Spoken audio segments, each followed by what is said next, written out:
दरभंगा की मशहूर कवियत्री डॉक्टर त्रिष्या श्री ने शुक्रवार को अपने आवास पर एक प्रेस वार्ता की। इस दौरान उन्होंने बताया कि मैं पेशे से एमबीबीएस डॉक्टर हूं, अंग्रेजी पुस्तकों की लेखिका हूं और राष्ट्रीय मंचों पर एक कवियत्री के तौर पर जानी जाती हूं। मैंने कई बिहार गीत सुने, बिहार पर कई कविताओं को पढ़ी। सभी सुनने और पढ़ने के बाद ऐसा लगा कि बिहार की बेटी पर कोई ऐसी कविता नहीं लिखी गई है जिससे बिहार की बेटियों का वर्णन राष्ट्रीय एवं अंतर्राष्ट्रीय स्तर पर किया जा सके। इसी से प्रेरित होकर मैं बेटी बिहार की गीत की रचना की। इस गीत की रचना लयबद्ध संगीत और स्वर मैंने स्वयं दिया है। पिछले दिनों पटना में एक कार्यक्रम के दौरान पहली बार इस गीत को बिहार के माननीय राज्यपाल डॉक्टर आरिफ मोहम्मद खान, विधानसभा अध्यक्ष नंदकिशोर यादव, बिहार सरकार के मंत्री डॉक्टर अशोक चौधरी, मदन सहनी समेत सैकड़ों गणमान्य लोगों के बीच प्रस्तुत किया। बतौर मुख्य अतिथि के रूप में पधारे राज्यपाल आरिफ मोहम्मद खान समेत अन्य अतिथियों ने मेरे गीत की खूब सराहना की और कहा कि बेटियां अगर ठान ले तो दुनिया बदल सकती है। सभी को मेरा नमस्कार। मैं हूँ डॉक्टर त्रिष्या श्री। मैं एक एमबीबीएस डॉक्टर हूँ, अंग्रेजी पुस्तकों की लेखिका हूँ और राष्ट्रीय मंचों पर एक कवित्री के तौर पर जानी जाती हूँ। अभी आप बिहार की बेटियों को लेकर कविता लिखा है, प्रेरणा कहाँ से मिला और कितनी खुशी हो रही है? मैंने कई बिहार गीत सुने, कई बिहार पर कई कविताएं पढ़ी। तो सब पढ़ने और सुनने के बाद मुझे ये लगा कि अभी तक कोई ऐसी कविता नहीं आई या कोई ऐसा गीत नहीं आया जिसमें बिहार की बेटियों का जिक्र किया। मतलब गीत तो कई आए हैं बिहार पर, आप यूट्यूब खोलेंगे तो आपको कई गाने मिल जाएंगे, लेकिन मैंने जब सुना तो मुझे लगा कि कोई ऐसा गीत जो बिहार की महिलाओं पर केंद्रित हो, ऐसा नहीं आया।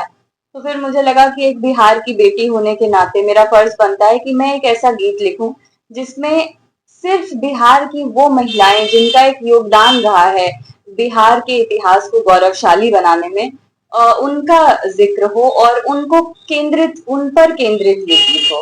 तो इस तरीके से ये गीत लिखने का ख्याल आया जहन में और साथ ही बहुत ज्यादा अच्छा लग रहा है, बहुत गर्व महसूस हो रहा है कि एक बिहार की बेटी होकर के मैं बाकी सभी बिहार की बेटियों के ऊपर गीत गा रही हूँ। तो मुझे बहुत अच्छा लग रहा है। सबसे पहला सवाल है कि आप मेडिकल का छात्रा होने के बावजूद आप इस प्रोफेशन को कैसे चुने?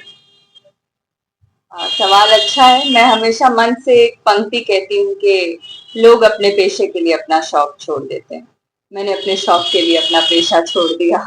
तो वैसे तो ये काफी शायराना है, लेकिन बात यह है कि हमेशा से मेरा इंटरेस्ट, मेरी रुचि रही है, साहित्य की ओर मेरा झुकाव रहा है। तो मैं हमेशा से राइटर बनना चाहती थी और मेडिकल करते करते मुझे लगा कि नहीं, ये तो कर लूंगी, लेकिन अगर वो नहीं किया जो मन में है तो हमेशा एक मलाल रह जाएगा। इसलिए बहुत मुश्किल था ये डिसीजन, फिर भी मैंने उसको छोड़ा है मेडिकल को और फिर इस फील्ड में आई। साहित्य क्षेत्र को आपने चुना है, कामयाबी मिल रही है, अंतिम लक्ष्य क्या है? ये तो बहुत मुश्किल है। मैं अपने आप को हमेशा एक्सीडेंटल राइटर बुलाती हूँ क्योंकि जब मैं 18 साल की थी तब मेरी पहली किताब ड्रीम रिडल सक्सेस आई थी और मुझे तब नहीं पता था कि मैं एक राइटर, मतलब एक ऑथर बनूंगी। और जब ऑथर बन गई तो ये नहीं पता था कि कभी एक कवित्री के तौर पर देश में जानी जाऊंगी। इसलिए मैं स्ट्रांगली मानती हूँ कि किस्मत होती है, डेस्टिनी है। तो मैं अभी तक जहां भी पहुंची हूँ, मैंने ऐसा प्लान्ड कुछ भी नहीं था। इसलिए अब मैं 10 साल बाद कहाँ रहूंगी या 20 साल बाद ये नहीं बता सकती, पर हाँ, जहां भी रहूंगी लक्ष्य यही रहेगा कि मेरी पूरी कोशिश रहेगी कि मैं कुछ भी करूं लेकिन समाज को दिशा देती रहूं और समाज के लिए कुछ अच्छा करती रहूं। अपने लक्ष्य के करीब पहुंच रहे हैं आप कितनी खुशी होता है? खुशी तो बहुत हो रही है, बहुत गर्व भी हो रहा है और जिस तरीके से पूरे बिहार का प्यार मिल रहा है, पूरे देश का प्यार मिल रहा है और मैंने मंच से भी ये कहा था कि बस एक 15 मिनट के गीत के लिए, पता नहीं शायद 13 या 14 मिनट का गीत है, उसके लिए 2 घंटे गवर्नर सर बैठे रहे और जितने भी मंत्री गण हैं सब बैठे रहे। तो ये उत्साह बढ़ाता है, सिर्फ मेरा नहीं बल्कि बिहार की हर एक बेटी का, हर एक महिला का उत्साह बढ़ाता है कि जब जब बिहार की बेटी किसी बड़े सपने की ओर, किसी बड़ी मंजिल की ओर अपना पहला कदम लेगी तो पूरा बिहार पूरा समाज, पूरी सरकार और इनफैक्ट पूरा देश उसका उत्साह बढ़ाएगा, इसी तरह जैसे मेरे बिहार की बेटी गीत के लोकार्पण में सबने बढ़ाया। अच्छा, इस प्रोफेशन में आने के बाद आपके पेरेंट्स का कितना सपोर्ट रहा?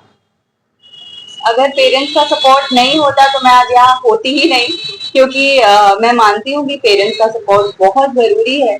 मेडिकल एक बहुत ही सर्टेन लाइन है, जो भी सुनते थे शुरू में तो उनको लगता था कि मैं शायद पागल हो गई कि मैं इतने अच्छे और इतने सर्टेन फील्ड को छोड़ करके अनसर्टेन फील्ड में जा रही थी। लेकिन वो मेरे पेरेंट्स थे, मेरे मम्मी पापा थे, जिन्होंने मुझे मतलब बहुत स्ट्रांगली मेरे पीछे खड़े रहे। और जब भी समाज की बात सुन करके, क्योंकि ये तो आप भी जानते हैं कि जब आप भीड़ से हट करके कुछ करेंगे तो हजारों लोग होते हैं एडवाइस देने के लिए और पैर खींचने के लिए, तो मेरे साथ भी हुआ। लेकिन मेरे पेरेंट्स हमेशा मेरे पीछे खड़े थे, और मैंने जब कभी डर करके पीछे कदम करने चाहे तो मेरे पेरेंट्स थे जिन्होंने कहा कि नहीं, जब सोच लिया है तो आगे बढ़ो, मंजिल मिल जाएगी। आगे कुछ इस तरह की, जो अभी आपने बिहार की बेटियों का कविता लिखा, आगे भी कुछ लिख रही हैं? कुछ ऐसा टॉपिक चुन लिया है अभी तक? अभी ऐसा टॉपिक नहीं चुना, बट लिखती रहती हूँ, और बिल्कुल लिखना है। वैसे मैं प्रेम की कवित्री हूँ, लेकिन सामाजिक विषयों पर भी लिखना बहुत जरूरी हो गया है, इसलिए